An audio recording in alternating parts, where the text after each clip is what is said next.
Folks, pay close attention. A game-changing moment is unfolding in the Middle East. What happened last night may have shortened the distance between war and decision to just a few minutes, something military planners have feared for years. For years, the Pentagon has run war games on its darkest scenarios. One of the biggest fears was the day when Russian advanced weapons would reach the hands of Iran and overwhelm Israel's defenses, leaving the United States with very few good options. That feared moment now looks like it's here. Last night, the skies over Israel were shattered by a powerful Russian intermediate-range hypersonic ballistic missile known as the Oreshnik.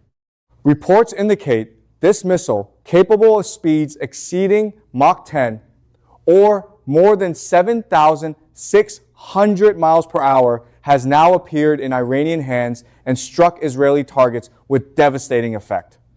Israel's Iron Dome and Arrow systems, which have received billions in American support and were long praised as some of the best defenses in the world, had almost no time to react. The speed was simply overwhelming. Warning times were cut to nearly nothing.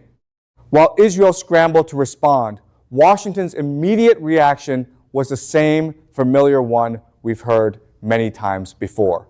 Talk of tougher economic sanctions against Iran and Russia.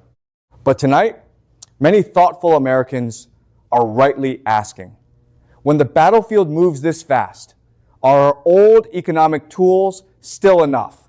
This isn't just another flare-up in the region. This appears to be a major strategic shift happening at hypersonic speed, and it carries serious implications for Israel, for our allies, and for America's position in the world. Tonight, we're going to walk through what actually happened, why this weapon changes the rules, and what it means going forward. We'll look at exactly what happened last night over Israel, how the strike unfolded, which targets were hit, and why the country's most advanced defenses, including the Iron Dome and Arrow systems, were caught almost completely off guard. We'll examine the Oreshnik missile itself, what makes this Russian hypersonic weapon so different from anything we faced before, how it can streak across the sky at more than 7,600 miles per hour, and why its technology is now forcing military planners to rewrite the rulebook. We'll take a clear-eyed look at America's response. Why is Washington still reaching for the same old economic sanctions when the battlefield has changed this dramatically? And what does this mean for our forces and our interests in the region? We'll step back and see the larger picture, how this growing partnership between Russia and Iran is reshaping the entire Middle East, what it says about the shifting balance of global power, and whether America's long-held advantages are now facing a serious new test. These are the questions a lot of Americans are quietly asking right now.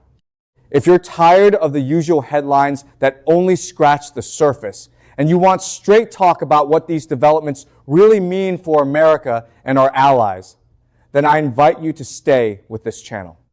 Hit that like button if you believe we need clear, honest analysis on these critical issues. Subscribe and turn on notifications so you don't miss any updates as this situation continues to develop.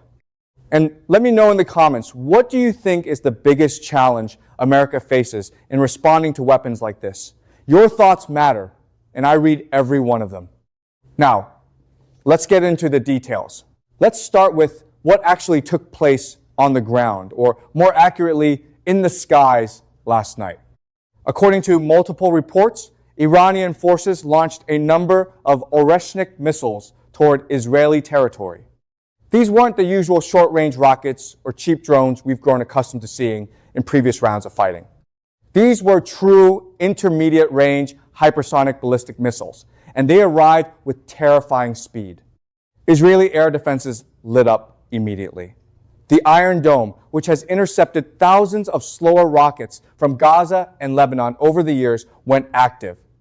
The longer-range Arrow system, built to stop ballistic missiles, was also brought online, along with American Patriot batteries supporting the effort. But almost right away, something went wrong. The time between the first radar detection and the moment of impact was shockingly short, in some cases just seconds to less than a minute. Several interceptors were fired, but many missed their mark or simply couldn't catch up. Explosions rocked areas near key military installations in central and northern Israel. Air bases, command centers, and other strategic sites took hits. What made it especially alarming is that Israel's multi-layered defense shield, something the country and the United States have spent decades and many billions of dollars perfecting, was penetrated, not completely destroyed, but clearly bypassed in ways that few expected. For ordinary Israelis, it was a night of sudden sirens, shaking ground, and a deep sense of vulnerability. For years, they had been told their defenses were among the best in the world. Last night, that confidence was shaken. For Israel's leadership, this was more than a tactical strike. It was a strategic wake-up call. Their long-held, qualitative, military edge, built on superior technology and American backing, was directly challenged in real time.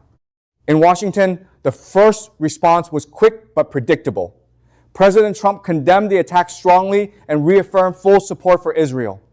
Yet, the immediate practical steps focused once again on tougher economic sanctions against Iran and Russia. No major military escalation was announced. This contrast, a lightning-fast military strike, met with a slower, familiar economic response, is what many are watching closely. When the battlefield moves at hypersonic speed, traditional tools can feel painfully behind the curve. To really understand why even advanced defenses struggled so badly, we need to look at the weapon responsible, the Oreshnik missile itself. The Oreshnik is no ordinary missile. To understand why Israel's defenses had such a hard time responding, we need to look at what this weapon can actually do. Picture this. A missile racing at over 7,600 miles per hour. That's like a bullet from a high-powered rifle, but on steroids. Except this bullet weighs hundreds of pounds and carries multiple warheads. It moves so quickly that defense systems have almost no time to react, and when it hits, the energy of the collision alone can rip apart heavily fortified targets like they were hit by a freight train falling from the sky. The Oreshnik is a Russian intermediate-range ballistic missile capable of sustained hypersonic speeds above Mach 10. From launch positions inside Iran, it can reach many targets in Israel in just a few minutes. What makes it far more dangerous than older missiles like the Scud or Iran's Fateh series is a combination of three things. First, it can maneuver inside the atmosphere at extreme speeds, which makes its trajectory much harder to predict. Second, it uses MIRV technology, multiple independently targetable re-entry vehicles. One single missile can carry up to 6 separate warheads, and each of those can be aimed at different targets or used to overwhelm defenses all at once. Third, and perhaps most important, is the way it destroys. At these speeds, the warhead doesn't need a huge explosive payload. The pure kinetic energy of a heavy object slamming into a target at over 7,600 miles per hour creates force equivalent to a small meteorite strike. Reinforced bunkers, underground command posts, and hardened aircraft shelters that were designed to survive conventional attacks can be cracked open or severely damaged by the impact alone. Western systems like Patriot, THAAD, and Israel's Arrow were engineered mainly for ballistic missiles that fly slower, usually under Mach 7, and follow predictable high arcs. They count on having enough time to detect, track, calculate, and intercept. Against something this fast and maneuverable, the math simply breaks down. Radar struggles, algorithms overload, and the window for a successful intercept shrinks to almost nothing. This is why military analysts are calling the Oreshnik a genuine game changer. It doesn't just threaten one base or one city. It challenges the entire philosophy of layered missile defense that America and Israel have relied on for decades. When a single weapon can arrive with so little warning and deliver such overwhelming kinetic force, the old playbook no longer works the same way. This brings us to a difficult but necessary question. If this kind of technology is now in Iranian hands with Russian support, how exactly is Washington responding? And is the current approach still enough? So far, Washington's reaction has followed a very familiar pattern. President Trump and his administration quickly condemned the attack and reaffirmed America's ironclad commitment to Israel's security. They promised close coordination with Israeli leaders and vowed to hold Iran accountable. But when it came to concrete action, the first steps were once again new layers of economic sanctions, freezing assets, restricting oil sales, and targeting entities tied to Iran's missile program. This is the same set of tools the United States has relied on for years. Many clear-thinking Americans are now asking a very practical question. Is this still enough? A missile that can strike at over 7,600 miles per hour in a matter of minutes cannot be answered effectively with measures that take months or years to have an impact. The gap is becoming impossible to ignore. Sanctions work by slowly squeezing an economy. Hypersonic attacks work by delivering decisive blows in minutes. At the Pentagon and in Congress, there is growing quiet concern that America's current missile defense investments and regional posture are being tested in ways they were not fully prepared for. This situation also highlights a broader strategic dilemma for the United States. America does not want a wider war, yet simply repeating the sanctions playbook risks looking reactive rather than decisive. At the same time, any direct military escalation carries the danger of confronting Russia more openly, something no one in Washington wants right now. Meanwhile, the geopolitical map is shifting. Russia's willingness to transfer advanced hypersonic technology to Iran is a deliberate move.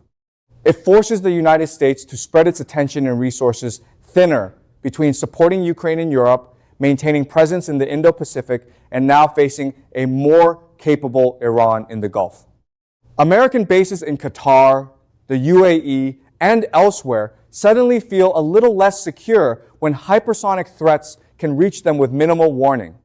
For decades, the U.S. has counted on technological superiority and economic power to shape events. But when an adversary is willing to absorb economic pain and still push forward with military cooperation, the old formula loses some of its strength. Iran has survived round after round of sanctions and still acquired weapons that directly challenge Israel's defenses. This raises serious long-term questions about America's posture in the Middle East. How do we protect our forces and our allies when speed and kinetic power can bypass many of our traditional advantages? Are we ready for an era where determination and technology sharing can offset economic pressure? These are not easy questions, and simple answers don't exist. But pretending the gap between threat speed and response speed doesn't matter would be a serious mistake. Now, let's look at something deeper: the human and strategic willpower driving this Russia-Iran partnership. Now, let's look at something deeper: the human and strategic willpower behind this new Russia-Iran partnership. For years, both Russia and Iran have lived under heavy Western sanctions. Instead of breaking them, those sanctions appear to have hardened their resolve. Rather than giving in, they have chosen to double down on self-reliance and mutual cooperation. In the current conflict with Israel and the United States, this determination is on full display. Every new round of sanctions and every military pressure only seems to strengthen their belief that they must stand on their own feet. Iran has shown a clear determination to develop its own military capabilities, even while its economy remains under pressure. Despite years of isolation, Tehran has continued to advance its missile and drone programs, and now it is integrating advanced Russian technology like the Oreshnik. Russia, for its part, has proven willing to share advanced technology that it once kept closely guarded. By transferring hypersonic systems to Iran, Moscow is doing more than helping a partner. It is deliberately creating a second front that forces the United States to divide its attention and resources between supporting Ukraine in Europe and backing Israel in the Middle East. This is a calculated strategy born from experience. When the West pours weapons and money into one conflict, Russia responds by opening pressure in another. Compare that to the situation on the other side. Israel has built one of the most advanced militaries in the region, but much of its qualitative edge still depends on continuous American support intelligence sharing, funding for defense systems like Iron Dome and Arrow, and access to U.S. technology. That is what some analysts call borrowed power. It is real and effective in the short term, but it relies on the continued willingness and ability of the United States to provide it. In a time of tight budgets and competing global priorities, that support can never be taken for granted. In contrast, the Russia-Iran approach is built on what they see as inner strength. They accept economic pain in exchange for greater independence. They are betting that their own engineers, their own resources, and their own determination can create capabilities that money alone cannot quickly buy or replace. In the ongoing fighting, this mindset allows Iran to absorb strikes, regroup, and keep applying pressure even when the sanctions bite hard. It also gives Russia a low-cost way to tie down American attention without committing large numbers of its own troops. This difference in mindset is now creating real headaches for the United States. Washington is finding itself stretched thin on multiple fronts. American weapons and aid are flowing to Ukraine, yet at the same time, the U.S. must rush additional support to Israel while worrying about the security of its own bases in Qatar, the UAE, and other Gulf countries.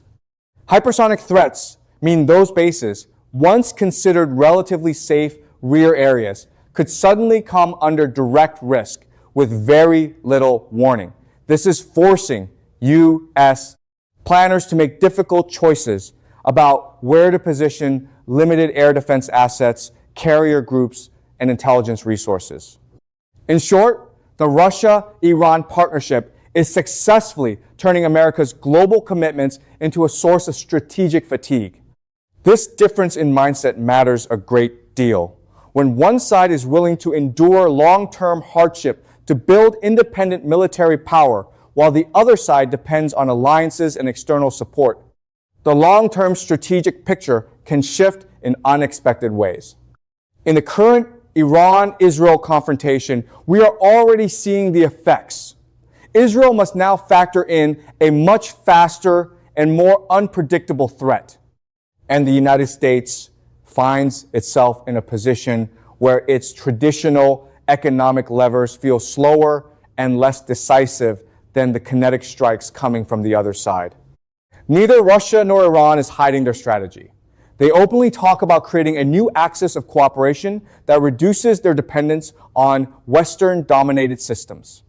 For them, surviving sanctions while still advancing technologically is itself a form of victory, a demonstration of willpower and national resilience that their populations can see and take pride in. Of course, willpower alone does not win wars, but when it is paired with real technological progress, it becomes a powerful force. That combination is exactly what we're seeing take shape between Moscow and Tehran right now. It helps explain why this partnership feels more solid and more durable than many expected. This deeper layer of determination also raises an important question for the broader picture. How is this changing the entire strategic map of the Middle East and beyond? This deeper layer of determination helps explain why the partnership feels more solid than many expected. It also raises an important question for the broader picture. How is this changing the entire strategic map of the Middle East and beyond? What we are witnessing is far bigger than a single missile strike or one night of explosions over Israel. The appearance of the Oreshnik in Iranian hands is a clear signal of a deeper, more fundamental shift in the global balance of power, one that is happening faster than many in Washington had anticipated. For decades, the United States and its allies shaped the Middle East through a powerful combination of military superiority, economic leverage, and diplomatic agreements. The Abraham Accords were a cornerstone of that strategy. They brought the UAE, Bahrain, Morocco, and others closer to Israel while aiming to isolate Iran and reduce its influence across the region. Many policymakers believe this framework would create a stable, pro-Western order that would last for years. That assumption is now being tested in real time. When a weapon like the Oreshnik can bypass much of Israel's vaunted defense system, countries across the Gulf are forced to ask themselves a very practical and uncomfortable question. How reliable are these security arrangements if advanced Russian technology can change the equation so quickly and so dramatically? Some governments are already beginning to hedge their bets quietly, keeping lines of communication open with Tehran and Moscow while still maintaining ties with Washington and Israel. They want insurance on all sides. Russia and Iran are building something quite different from the old-style military alliances we saw during the Cold War. There are no large Russian troop deployments or permanent bases involved. Instead, it is a practical, modern partnership built on technology sharing, mutual support, and a shared desire to reduce dependence on Western-controlled financial and technological systems. Russia brings advanced know-how in hypersonic weapons, electronic warfare, and air defense. Iran contributes its strategic location near the Strait of Hormuz, its experience with low-cost drones and ballistic missiles, and a wide network of proxy forces that can apply pressure without direct confrontation.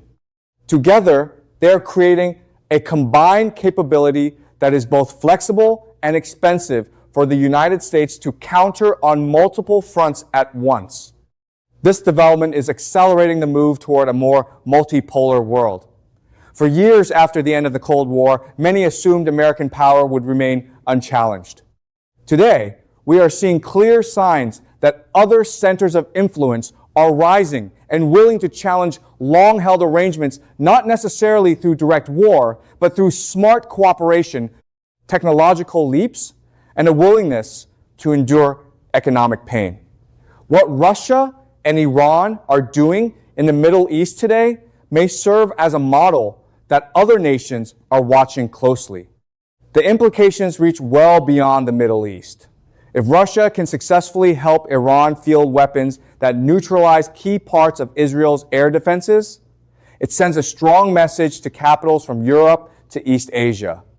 Depending too heavily on American security guarantees may carry growing risks in an era when faster, more advanced technologies can spread rapidly through partnerships. Nations that once felt secure under the U.S. umbrella are now quietly reassessing their own vulnerabilities. At the same time, this puts significant and growing pressure on American strategy.